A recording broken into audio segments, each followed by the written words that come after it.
Hi friends, নমস্কার। চন্দ্রমা blog পাঁচমিশালি। আমি মাছে নুন আর হলুদ দিয়ে ভালোভাবে মাখিয়ে নিচ্ছি।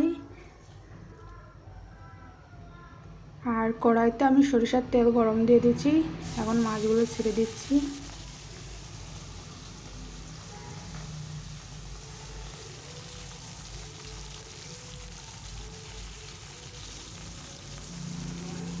মাছ আমার সব দেওয়া হয়ে গেছে। এখন মাছ আমি উল্টে দিচ্ছি। এক পিঠ ভাজা হয়ে গেছে, অন্য পিঠ উল্টে দিচ্ছি।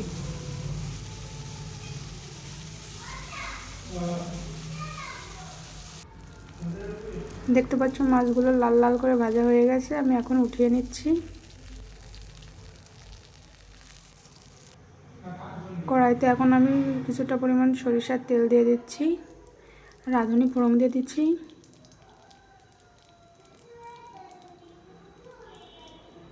এখন মিট কুমড়ো দিয়ে দিচ্ছি। এখন নুন আর হলুদ দিয়ে দিচ্ছি।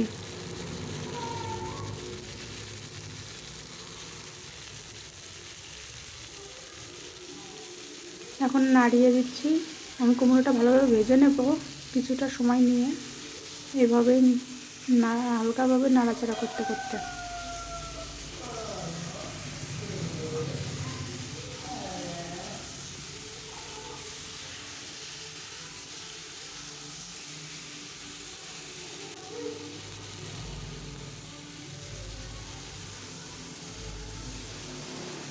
যেহেতু খুব কম তেলে রান্না করছি, তার জন্য বারবার নাড়াচ্ছি তল থেকে যাতে লেগে না যায়।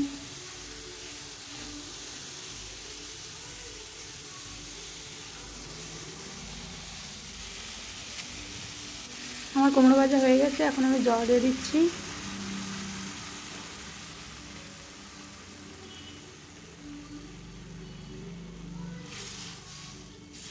জল দিয়ে হালকা নাড়িয়ে দিচ্ছি। এখন আমি ঢেকে দিচ্ছি 10 মিনিটের মতন। 10 মিনিট হয়ে গেছে আমার। দেখতে পাচ্ছ কুমড়োটা হালকা সিদ্ধ হয়ে গেছে। এখন আমি কাঁচা লঙ্কা চেরা আর কিছুটা গাজর দিয়ে দিচ্ছি। গাজর কেউ যদি না চায় দেবে না, তাহলে দেবে না। আমি হালকাভাবে নাড়িয়ে দিচ্ছি। এখন আমি ঢেকে দিচ্ছি, যেহেতু গাজর দিয়েছি, গাজরটা সিদ্ধ হতে টাইম লাগবে, তার জন্য আমি 15 মিনিট মতন ঢেকে দিচ্ছি। 15 মিনিট হয়ে গেছে।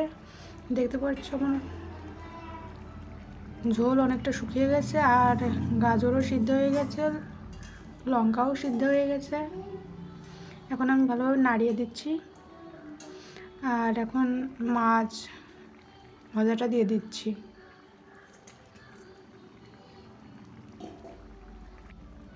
দিয়ে আমি হালকা নাড়িয়ে দিচ্ছি। নাড়াচাড়া হয়ে গেছে আমার। তরকারিটা অনেকটাই হয়ে গেছে। এখন আমি চিনি দিয়ে দিচ্ছি। কেউ যদি না দিতে চায় না দেবে, কিন্তু মিট কুমড়া তো, তার জন্য আমি একটু চিনি দিয়ে দিচ্ছি। আর মিট কুমড়া এমনিতেই মিষ্টি, কেউ দিতে চাইলে দেবে, না দিতে চাইলে দেবে না।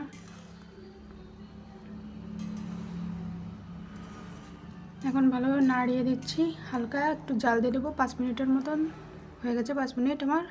এখন তরকারিটা নামিয়ে নিচ্ছি। দেখতে পাচ্ছ কত সুন্দর হয়েছে। Please my channel subscribe, like, comment, share. Bye bye, tata.